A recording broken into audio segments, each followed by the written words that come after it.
اگر صرف خاندان کے حوالے سے دیکھا جائے تو پہلی بات تو یہ کہ بڑے بابا جان ہی اس بات پر راضی نہیں ہوں گے، اگر ہو گئے تو مشروط طور پر، اور ان رشتوں کا بھی تقاضا کریں گے جو انہوں نے ذہنی اور زہرا کے یک طرفہ طور پر کر لیے تھے۔ اس کے علاوہ بابا جان، میں بچپن کے طے کیے ہوئے رشتوں کو ذہنی طور پر قبول نہیں کر سکتا۔ آج سے 24-25 سال قبل حالات کا فرق تھا، آج اور ہیں۔ آپ نے ہمیں اپنے طور پر سوچنے کا موقع دیا ہے تو یہ ممکن نہیں کہ ہم نے اس موضوع پر کبھی نہ سوچا۔ حیدر علی اور فوزیہ بیگم خاموشی سے اس کی طرف دیکھ رہے تھے۔ میں نہیں سمجھتا کہ ریشما اور میں ایک دوسرے کے لیے مناسب ہیں، نہ ہی کبھی میں نے اس کے متعلق اس انداز میں سوچا ہے۔ میری کالج فیلو ماں بانو، آپ اور اماں جان دونوں ہی اس سے مل چکے ہیں، ہم دونوں ایک دوسرے کو پسند کرتے ہیں اور میرا ارادہ اسی سے شادی کرنے کا ہے۔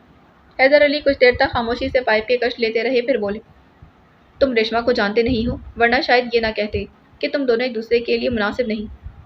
ممکن ہے، وہ بولا، اگر میں مہبانوں سے نہ ملا ہوتا تو شاید بات اور ہوتی، پر اب میں ریشما سے ملنے یا اس کے متعلق کچھ بھی جاننے کی ضرورت نہیں سمجھتا۔ میرا خیال تھا کہ اور کچھ نہیں تو تم میری عزت کی خاطر میرے الفاظ کا پاس ضرور کرو گے۔ بابا جان، آپ کی عزت کی خاطر تو میں جان بھی قربان کر سکتا ہوں، لیکن وقت بہت طویل ہو گیا ہے۔ اس گزرتے ہوئے وقت کے ساتھ عزت کا مفہوم بھی بدلتا جا رہا ہے۔ آپ کے الفاظ عزت سے زیادہ ذمہ داری ہیں جن کا بوجھ آپ میرے کندھوں پر ڈالنا چاہتے ہیں۔ اس سے آپ نے اسی گھرانے سے دشمنی کا بوجھ بھی میرے کندھوں پر ڈالا۔ آپ نے بہت سے فرائض تو میرے سپرد کر دیے ہیں، لیکن اپنی زندگی کے لیے مجھے ایک بھی حق دینا گوارا نہیں کیا۔ عبداللہ نے کہا۔ فوزیہ بیگم گومگوں کے عالم میں بیٹھی تھی، وہ سمجھ نہیں پا رہی تھی کہ اس بحث کو میں کس کا ساتھ دیں۔ پیر صاحب کے گھرانے سے ان کی دشمنی ختم ہو جائے، یہ ان کی شدید خواہش تھی۔ وجہ صرف یہ تھی کہ وہ اپنی اولاد کو محفوظ دیکھنا چاہتی تھی۔ دوسری طرف انہیں یہ بھی خدشہ تھا کہ ریشما کے رشتے کی خاطر بڑی حویلی جانے سے کہیں کوئی اور مصیبت گلے نہ پڑ جائے، کہیں وہ زینی اور زہرا کا رشتہ نہ طلب کر لیں، جبکہ پیر صاحب سے یہ بھی بعید نہ تھا کہ عبداللہ کی شادی کہیں اور طے کر دینے کی صورت میں وہ اس بات کو جواز بنا کر نیا محاذ قائم کر لیں۔ دونوں صورتوں میں مشکلات ان کے ہی حوالے تھیں۔ میں نے تمہارے لیے بہت سوچ سمجھ کر فیصلہ کیا تھا عبداللہ، بہت مان کے ساتھ، اس یقین کے ساتھ کہ حالات خواہ کیسے بھی کیوں نہ ہوں، وقت چاہے کتنا بھی بدل جائے، میرا بیٹا میرے الفاظ کا پاس ضرور کرے گا۔ حیدر علی کہہ رہے تھے، بابا جان، شاید آپ نے کبھی محبت نہیں کی، ورنہ آپ میرا مسئلہ سمجھ سکتے تھے۔ میں کوئی ایسا فیصلہ نہیں کرنا چاہتا جس سے میرے گھر کے افراد خوش نہ ہوں، اور یہی توقع مجھے اپنے گھر والوں سے بھی ہے کہ وہ میرے لیے ایسا کوئی فیصلہ نہیں کریں گے جس سے میں خوش نہیں ہوں۔ ہر فرد کی زندگی کے دو حصے ہوتے ہیں بابا جان، ایک اس کا اپنا، ایک اسے وابستہ افراد کا، اور مجھے افسوس سے کہنا پڑ رہا ہے کہ ہمارے معاشرے میں ہر وہ شخص جو کسی بھی صورت میں کسی بہتر پوزیشن پر ہوتا ہے، وہ اپنے گرد بسنے والے تمام افراد کی زندگی بھی سمیٹ کر اپنے نام کرنا چاہتا ہے، ان کی زندگی بھی خود بسر کرنا چاہتا ہے۔ پتہ نہیں آپ نے کن حالات میں بچپن میں ہی میرا رشتہ طے کر دیا، مجھے یقین ہے کہ وہ بھی عام حالات نہیں ہو سکتے، شاید آپ نے ایسا کسی دباؤ کے تحت کیا ہو، ورنہ ممکن نہیں کہ آپ میری پسند اور مرضی کے متعلق سوچتے ہی نہیں۔ ظاہر ہے کہ میں چابی سے چلنے والا کھلونا تو نہیں ہوں جسے جب دل چاہا اپنی مرضی سے چلا لیا، جہاں چاہے اس کا رخ موڑ دیا۔ پلیز بابا جان، مجھ سے اتنی توقعات وابستہ مت کریں جنہیں پورا کرنا میرے لیے ممکن نہ ہو۔ میں بہت عام سا انسان ہوں، مجھ میں اتنی خوبیاں نہیں جتنی آپ لوگ مجھ میں دیکھنا چاہتے ہیں۔ میں جانتا ہوں کہ آپ لوگوں کی شادی کا فیصلہ بھی آپ کے بزرگوں نے طے کیا تھا۔ آپ لوگ اچھے تھے جنہوں نے اپنے بزرگوں کے فیصلے کا احترام کیا اور ایک خوشگوار زندگی بھی گزاری۔ میں شاید اتنا اچھا نہیں۔ حیدر علی گمسم بیٹھے اسے دیکھے گئے، اس نے بے خبری میں بہت سے پرانے زخم کریٹ ڈالے تھے۔ بابا جان، شاید آپ نے کبھی محبت نہیں کی ورنہ آپ میرا مسئلہ سمجھ سکتے تھے۔ عبداللہ کے ان الفاظ نے یادوں کے کتنے دروا کر دیے تھے۔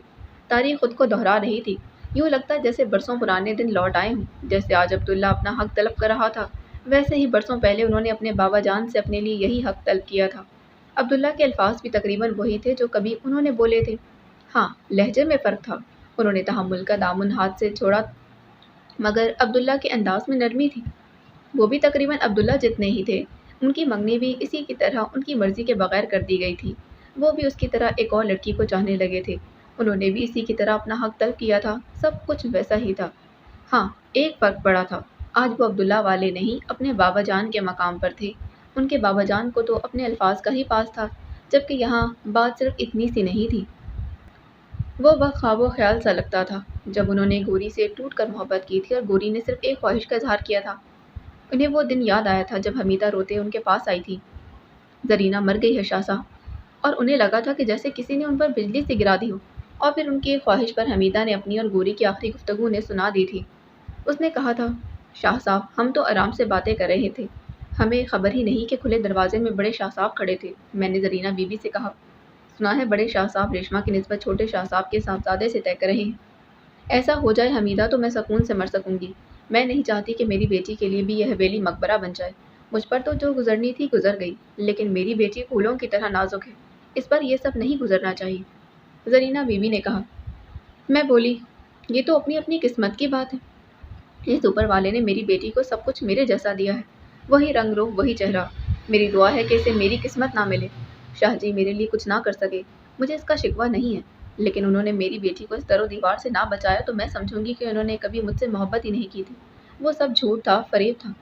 ریشما اور عبداللہ کی منگنی تو اس سے پہلے ہی طے ہو چکی تھی، لیکن ان کی دشمنی کی تجدید در حقیقت اس روز سے ہوئی تھی۔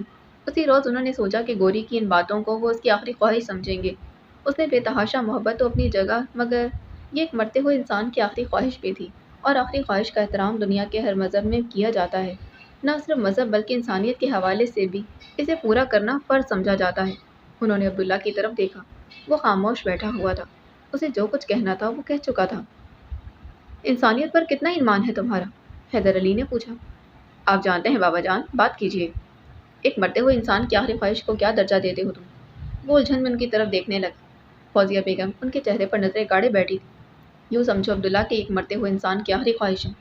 فوزیہ بیگم اٹھ کر لیونگ روم سے باہر نکل گئیں۔ حیدر علی نے انہیں جاتے دیکھا۔ کیا مطلب بابا جان؟ میں سمجھ نہیں سکا، آپ کیا کہنا چاہتے ہیں؟ عبداللہ نے الجھن کے ساتھ پوچھا۔ صرف اتنا کہ تمہیں ریشما سے ہی شادی کرنا ہوگی، وہ کہہ کر باہر چلے گئے۔ اماں جی تذبذب کے عالم میں تھیں کہ کیا کریں۔ ماہ بانو گاؤں تو نہیں جانا چاہتی تھی، وہ چاہتی تو اس کے ساتھ زبردستی بھی کر سکتی تھی، مگر اس روز وہ روئی تھی تو انہیں لگا کہ جیسے اس کے آنسو ان کے دل پر گر رہے ہیں۔ ریشما کی محبت اپنی جگہ ٹھیک، وہ ان کی مرحومہ بہن کی نشانی تھی اور اپنی زندگی کے دن صرف ایک امید پر گزار رہی تھی، مگر ماہ بانو تو ان کی سگی اولاد تھی، اکلوتی بیٹی، جسے بہت دکھ اٹھا کر پالا تھا انہوں نے۔ جب وہ پیدا ہوئی تو وہ خود اسے دیکھ کر حیران رہ گئی، اتنی پیاری بیٹی انہی کی تھی۔ کبھی اس کا ماتھا چومتی، کبھی ہاتھ، کبھی اس کے ننھے ننھے پاؤں دیکھتی۔ جب وہ ہنستی تھی تو انہیں لگتا کہ کائنات روشن ہو گئی، اور وہ روتی تو انہیں محسوس ہوتا جیسے کسی نے ان کا کلیجہ چیر ڈالا۔ چھوٹے سے گھر میں ساس، سسر، جیٹھ، جیٹھانی، نندے، دیور سبھی تھے۔ ماہ بانو کی پیدائش پر صرف وہ اور ماہ بانو کے ابا جی خوش ہوئے تھے۔ ہاں جیٹھانی بھی خوش تھی کیونکہ اس کے 2 بیٹے تھے، اور ان کے گھر بیٹی کی پیدائش کے بعد وہ خود کو اس گھر میں اور مستحکم سمجھنے لگی تھی۔ اسے فخر تھا کہ وہ بیٹوں کی ماں تھی۔ خاندان والے مبارکباد دینے کی بجائے ماہ بانو کو ماتمی انداز میں دیکھتے کہ ان کا خون کھول اٹھتا، یہ فکرہ تو انہیں کاٹ کر رکھ دیتا۔ خیر، اللہ بیٹا بھی دے گا، وہ سوچتی کہ جب بیٹی کی پیدائش پر ناخوش نہیں تھی تو پھر باقی سب کو کیا فکر۔ جب ساس نندے انہیں کام پر لگا دیتی اور ماہ بانو بھوک سے روتی تو ان سے رہا نہیں جاتا تھا، جہاں تہاں کام چھوڑ کر اس کی طرف بھاگتی تھی، اور اس بات پر روز فساد ہوتا۔ پھر وہ بڑی ہوئی، اس نے چلنا پھرنا شروع کر دیا، باتیں کرنا سیکھی تو وہ خوشی سے دیوانی ہو گئی۔ اب بھی انہیں ماہ بانو کے سامنے دنیا میں کوئی دکھائی نہیں دیتا تھا، لیکن انہوں نے اپنا دل مضبوط کر لیا تھا۔ اسے ڈانٹتی ڈپٹتی تھی جو وہ اس کی بہتری کے لیے ضروری سمجھتی تھی، کیونکہ بانو ابا جی سے کچھ کہہ نہیں سکتی تھی، کیونکہ بانو کے ابا جی تو اسے کچھ کہہ ہی نہیں سکتے تھے، اس کے لاڈ اٹھاتے نہیں تھکتے تھے، جو خواہش کرتی وہ پورا کر دیتے۔ ایسے میں انہیں ڈر لگتا کہ کہیں ماہ بانو اتنے پیار سے بگڑ ہی نہ جائے، کیا فائدہ ہوگا اس کا، ساری زندگی تباہ ہوگی۔ یہی سوچ کر وہ اس پر سختی کرتی۔ عبداللہ کے معاملے میں بھی یہی ہوا تھا، وہ ماہ بانو کو روکنا چاہتی تھی تو صرف اس کی بھلائی کے لیے۔ اب وہ سوچتی تھی کہ شاید ان کا روکنے کا انداز ٹھیک نہیں تھا، لیکن ان کا مقصد ماہ بانو کی بہتری ہی تھا۔ پر اس مرتبہ وہ روئی تو ان کا دل پگھل گیا۔ ماہ بانو ان کے سامنے قالین پر بیٹھی دیوں میں تیل ڈال رہی تھی۔ ہر روز شام ہوتے ہی وہ اپنے کمرے کی کھڑکی میں وہ دیے جلا کر رکھتی تھی۔ یہ ہر روز کیا کرتی ہو بانو؟ انہوں نے پوچھا۔ اس نے سر اٹھا کر ان کی طرف دیکھا، اس کے چہرے پر 1000 رنگ بکھرے ہوئے تھے۔ کچھ نہیں، اس نے کہا اور بلا وجہ ہنس پڑی تھی۔ بس یوں ہی دل چاہتا ہے۔ اسی وقت دروازے پر دستک ہوئی، ماہ بانو نے اس طرف دیکھا، دروازہ کھلا ہوا تھا اور وہاں ایڈی کھڑا تھا، چہرے پر پریشانی چھائی تھی۔ خیریت تو ہے ایڈی؟ وہ دیے چھوڑ کر اس کی طرف متوجہ ہو گئی۔ آؤ بیٹھو بیٹا، امی ٹھیک ہیں؟ اماں جی نے کہا۔ جی آنٹی، امی ٹھیک ہیں۔ پھر وہ بانو سے مخاطب ہوا۔ بانو تم سے کام تھا؟ اسے احساس ہو گیا ایڈی کو اماں کے متعلق کام تھا۔ چلو باہر لان میں ہی چلتے ہیں، ماہ بانو نے اٹھتے ہوئے کہا۔ بانو جلدی آنا، مجھے تم سے ضروری بات کرنی ہے، اماں نے کہا۔ اچھا کہہ کر وہ نکل گئی تھی۔ بالکل ساتھ ساتھ گھر ہونے کی وجہ سے ان کا ایک دوسرے کے گھروں میں آنا جانا لگا رہتا تھا۔ ایڈی کی امی اور مہبانو کی امی کے درمیان بھی میل جول تھا۔ ہاں، مہبانو لان میں آ کر اس کی طرف متوجہ ہوں۔ میں بہت پریشان ہوں۔ اماں سے رابطہ کرنے کی کوشش کر لی ہے لیکن ہو نہیں سکا۔ وہاں سے بہت درست قسم کا جواب ملتا ہے کہ اماں گھر پر نہیں۔ میری سمجھ میں نہیں آ رہا کہ کیا کروں۔ کبھی سوچتا ہوں کہ سکھر چلا جاؤں۔ نہیں، سکھر جانے کی حماقت مت کرنا، پہلے یہ تو پتہ چلے کہ وہاں حالات کس قسم کے ہیں، مہبانو نے کہا۔ مگر یہ کیسے پتہ چلے گا؟ اور پھر یہ بھی تو معلوم نہیں کہ اماں کس حال میں ہے۔ تم اندازہ نہیں کر سکتی میری پریشانی کا۔ مجھے اندازہ ہے، وہ سمجھانے والے انداز میں بولی۔ اب تم فون پر رابطے کی کوشش کرتے رہو۔ اب میں کوشش کرتی ہوں۔ مجھے یقین ہے کہ اس کے گھر والے میری بات کروا دیں گے اس سے۔ مشکل ہے، جیمز یہی کوشش کر چکا ہے، ایڈی نے کہا۔ تم دونوں لڑکے ہو، میری بات دوسری ہے، اور ایڈی پلیز، تم ہم سب دوستوں کے بتائے بغیر کوئی قدم نہیں اٹھاؤ گے اس سلسلے میں۔ یوں بھی فی الحال سکھر جانا بیکار ہے۔ میرا تو دماغ بالکل کام نہیں کر رہا۔ تمہارے اسکالرشپ اور ایڈمیشن کا کیا ہوا؟ مہبانو نے پوچھا۔ وہ تو ہوا ہی سمجھو، بلکہ میں سوچ رہا ہوں کہ جب تک لندن نہیں جاتا تب تک کسی ریٹائرنگ ایجنسی میں جاب کر لوں۔ جب تک لندن نہیں جاتا تب تک کسی ایڈورٹائزنگ ایجنسی میں ہی کام کر لوں۔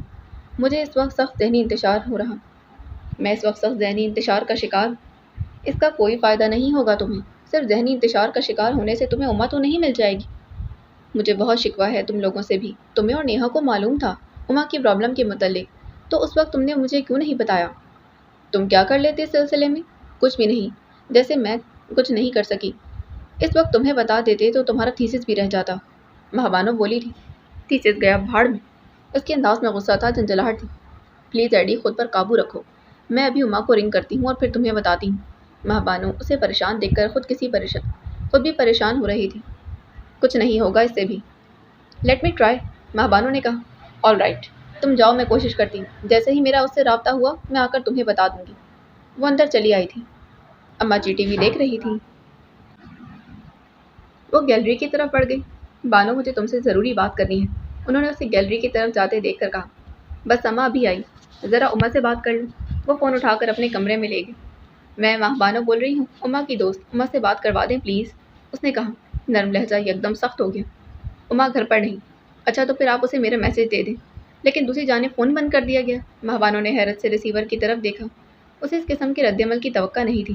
دوبارہ کوشش کر لینے میں کیا حرج ہے؟ پھر بھی انہوں نے یہی حرکت دہرائی تو بھی دوبارہ فون کرنے لگی۔ آخر ایسا کب تک کریں گے؟ اس نے سوچا اور نمبر ڈائل کرنے لگی۔ دوسری طرف سے فون اٹھایا گیا تو بولی، شاید لائن کٹ گئی تھی۔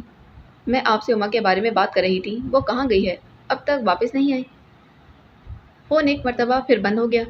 کتنے بدتمیز لوگ ہیں یہ، سوچ بھی نہیں رہے کہ فون کا بل آنے پر مجھے اماں کے سامنے پیشی بھگتنی ہوگی۔ 5-6 مرتبہ کی کوششوں کے بعد بھی کوئی مثبت نتیجہ نہ نکلا تو وہ تھک گئی تھی۔ اب کیا کروں؟ سوچ کر اس نے نیہا کا نمبر ڈائل کیا۔ اس مرتبہ فون کا بل دیکھ کر اماں جی نے مجھے الٹا ہی ٹانگ دینا ہے، وہ بولی تھی۔ کیوں؟ عبداللہ فون نہیں کرتا جو تمہیں اس سے کرنا پڑتا ہے، نیہا نے ہنستے کہا۔ ارے نہیں، وہ تو خود ہی فون کرتا ہے، یہاں مسئلہ دوسرا ہے۔ یہ کہہ کر مہبانو نے اسے ایڈی کے متعلق تفصیل سے بتا دی۔ یہ تو بہت گڑبڑ ہو گئی۔ میرا خیال ہے کہ کچھ کوشش مجھے بھی کرنی چاہیے۔ میں اسے رنگ کرتی ہوں، شاید بات بن جائے۔ میں انتظار کروں گی تمہارے فون کا، کہہ کر مہبانو نے فون رکھ دیا۔ زیادہ دیر نہیں گزری تھی، فون کی گھنٹی بجنے لگی۔ نیہا نے اتنی جلدی ہتھیار ڈال دی؟ اس نے سوچا اور ریسیور اٹھایا۔ مجھے مہبانو سے بات کرنی ہے، پلیز، وہ ہیں تو انہیں بلوا دیں۔ مہبانو نے ذہن پر زور دیا لیکن اس نسوانی آواز کو وہ پہچانتی نہیں تھی۔ آپ کون بول رہی ہیں؟ اس نے پوچھا۔ میں اماں کی بہن ہوں، ہیما۔ میں مہبانو بول رہی ہوں، اس نے سکون کا سانس لے کر کہا۔ اماں سے رابطے کی کوئی صورت پیدا ہوئی تھی؟ میں زیادہ تفصیل سے بات نہیں کر سکتی، ممی چند دنوں میں اماں کو انڈیا بھیج رہی ہیں جہاں اس کی شادی ہوگی۔ لیکن ایڈی، میرا مطلب ہے اماں مان گئی؟ مہبانو نے پریشانی سے پوچھا۔ اس بیچاری کے ماننے یا نہ ماننے سے کیا ہوتا ہے؟ اسے کمرے میں بند کیا ہوا ہے اور وہ آپ کو فون کرنا چاہتی تھی لیکن اس کی اجازت بھی نہیں ملی، ہیما نے روتے ہوئے کہا۔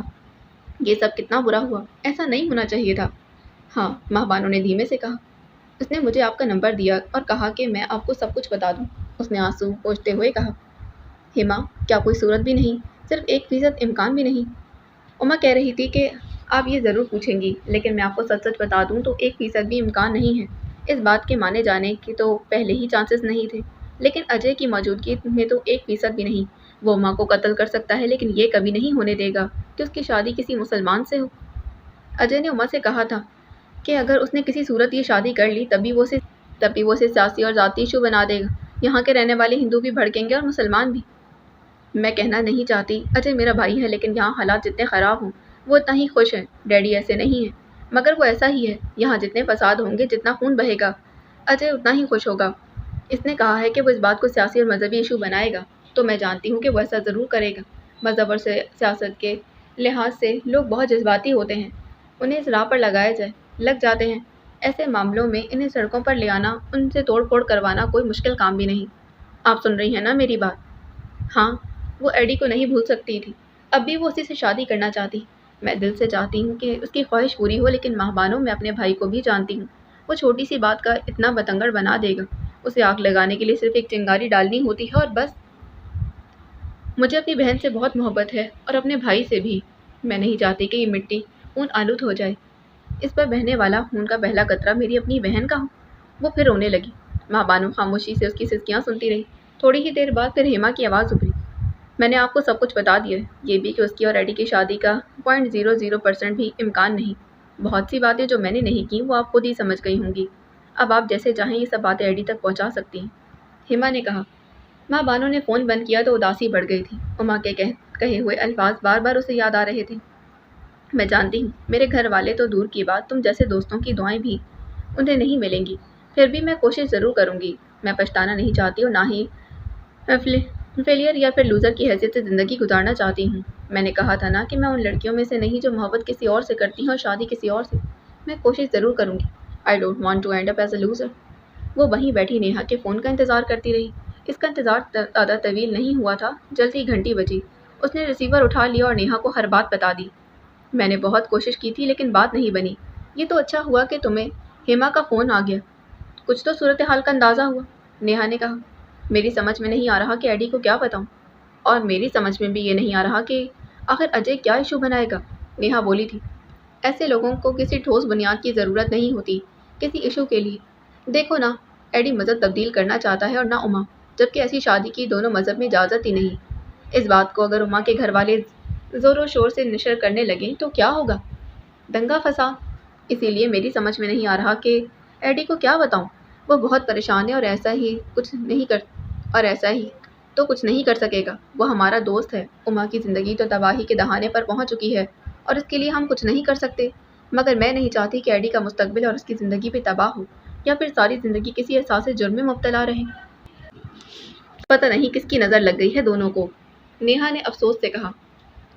بابا جان کی باتوں نے عبداللہ کو الجھن میں مبتلا کر دیا تھا۔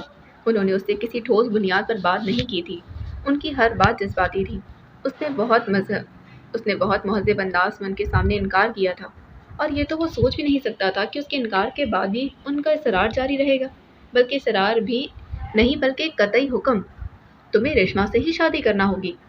اور وہ کیا کہہ رہے تھے؟ ایک مرتے ہوئے انسان کی آخری خواہش؟ کیا یہ کوئی دھمکی تھی یا پھر کوئی یاد؟ وہ سمجھ نہیں پایا۔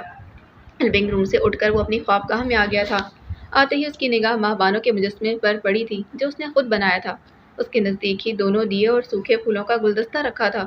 ماہ بانو اسے شدت سے یاد آ رہی تھی۔ ویسے تو صبح ہی اس سے بات ہوئی تھی اور وہ بہت خوش لگ رہی تھی۔ ہاں، اس نے ہمیشہ کی طرح بہت سی ہدایات دی تھیں اور وہ دل میں ہنس پڑا تھا۔ سب میری طرف سے فکر مند ہیں۔ یہ کیوں نہیں سوچتے کہ جہاں موت لکھی ہے وہیں اسے آنا ہے، اسے ٹالا تو نہیں جا سکتا۔ لیکن یہ بات اس نے ماہ بانو سے نہیں کہی تھی۔ اس سے اتنی دور رہ کر وہ آپس میں کوئی لڑائی نہیں چاہتا تھا۔ وہ خوش تھی کیونکہ اس کی اماں جی اس سے خوش تھی۔ اس نے عبداللہ کو بہت محبت آمیز لہجے میں کہا، مجھے لگتا ہے کہ اماں جی مان گئی ہیں۔ وہ کیسے؟ اس نے پوچھا۔ پتہ ہے عبداللہ، میری اور ابا جی کی تو ہمیشہ سے انڈرسٹینڈنگ رہی، مگر اماں جی سے کبھی نہ ہو سکی۔ مگر اب پہلی مرتبہ وہ میری بات سمجھی ہیں۔ مجھے ویسے پیار کیا جیسے کبھی میرے بچپن میں کیا کرتی۔ مجھے اچھا لگا۔ وہ اس طرح بتا رہی تھی جیسے یہ کوئی بہت بڑا انکشاف۔ اس نے ماہ بانو کے مجسمے سے نگاہیں ہٹائیں اور سگریٹ سلگانے لگا۔ اسی وقت انٹر کام کی بزر بجی تھی۔ دوسری طرف اماں جان تھی۔ عبداللہ، میرے پاس آؤ، انہوں نے کہا۔ وہ سگریٹ ایش ٹرے میں مسل کر اٹھ کھڑا ہوا۔ اماں جان خوابگاہ میں تھی، بابا جان نہیں تھے۔ وہ صوفے پر بیٹھ گیا۔ تم نے پہلے کبھی ذکر نہیں کیا کہ تمہیں ماں بانو پسند ہے، انہوں نے بلا تمید کہا۔ میرے خیال میں تو یہ وقت مناسب نہیں تھا۔ بابا جان نے ذکر شروع کیا تو میں نے بھی ذکر کر دیا، وہ بولا تھا۔ تم نے اپنے بابا جان کو ناراض تو نہیں کیا؟